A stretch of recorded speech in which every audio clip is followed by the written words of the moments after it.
দর্শক আমন্ত্রণ সংবাদরাতে আপনাদের সঙ্গে রয়েছে আমি তানজিয়া জুথি।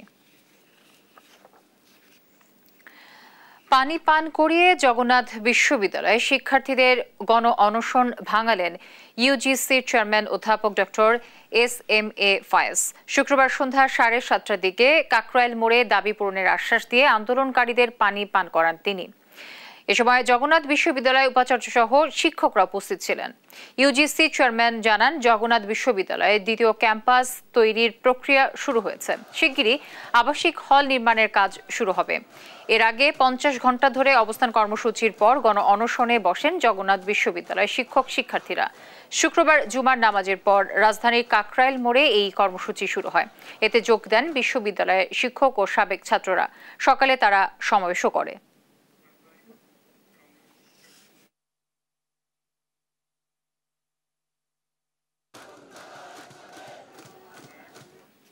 দর্শক, এই মুহূর্তে রাজধানীর কাকরাইল মোড়ে শিক্ষার্থীরা বক্তৃতা রাখছেন। আমরা সরাসরি সেখানে চলে যাচ্ছি।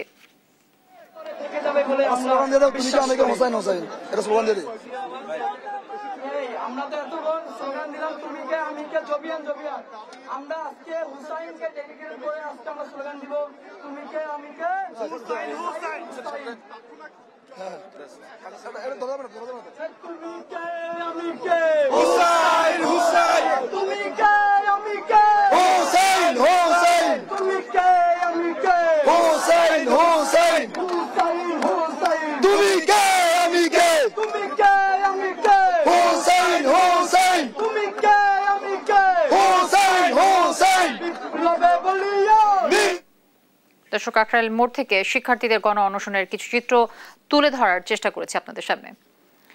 রাজধানীর কাকরাইলে অন্তর্বর্তী সরকারের তথ্য ও সম্প্রচার উপদেষ্টা মাহফুজ আলমকে পানির বোতল নিক্ষেপের ঘটনায় একজনকে জিজ্ঞাসাবাদের জন্য ডিবি কার্যালয়ে আনা হয়েছে। শুক্রবার বিকেলে ডিএমপির মিডিয়া বিভাগ এ তথ্য জানান। জিজ্ঞাসাবাদ শেষে তাকে অভিভাবকদের কাছে হস্তান্তর করা হবে। উপদেষ্টা মাহফুজ আলম জগন্নাথ বিশ্ববিদ্যালয়ে আন্দোলনরত শিক্ষার্থীদের সঙ্গে কথা বলতে বুধবার রাতে কাকরাইল মসজিদের সামনে গেলে এক পর্যায়ে তাকে লক্ষ্য করে একটি প্লাস্টিকের পানির বোতল ছুঁড়ে মারা হয়।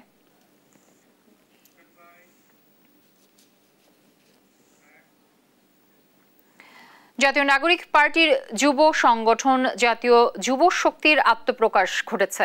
শুক্রবার বিকেলে রাজধানীর গুলিস্তানে আবরার ফাহাদ এভিনিউয়ে 131 সদস্যের কমিটি ঘোষণা করে।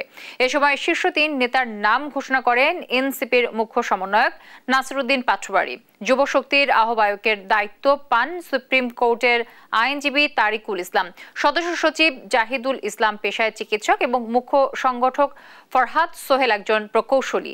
এই সময় বক্তারা বলেন, আগামী বাংলাদেশ চলবে তরুণদের নেতৃত্বে।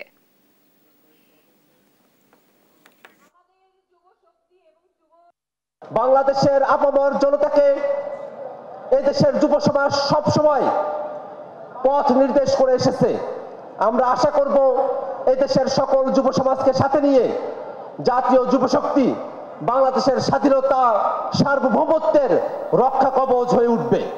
নারী বিষয়ক সংস্কার কমিশনের সুপারিশের বিরুদ্ধে ধর্মীয় মূল্যবোধকে অস্ত্র হিসেবে ব্যবহার করায় এ বিষয়ে সরকারকে ব্যবস্থা নেয়ার দাবি তুলেছে নারী মৈত্রী সমাবেশ।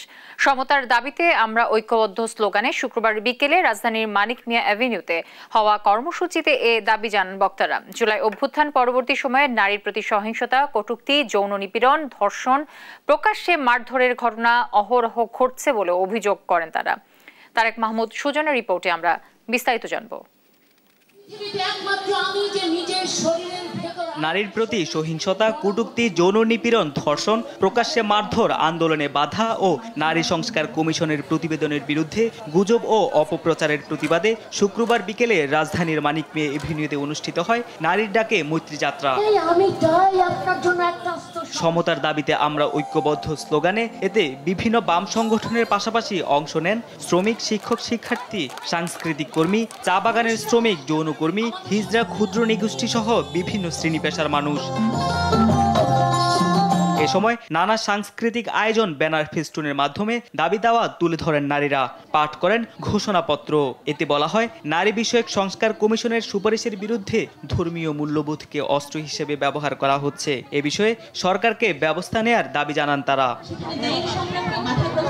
এছাড়া আসন্ন নির্বাচনে শতকরা 33% নারী প্রার্থী নিশ্চিত এবং নারী ও প্রান্তিক জনগণের শিক্ষা, স্বাস্থ্য, সামাজিক অর্থনৈতিক ক্ষমতায়নে সরকারকে পদক্ষেপ নেওয়ার আহ্বান জানানো হয়।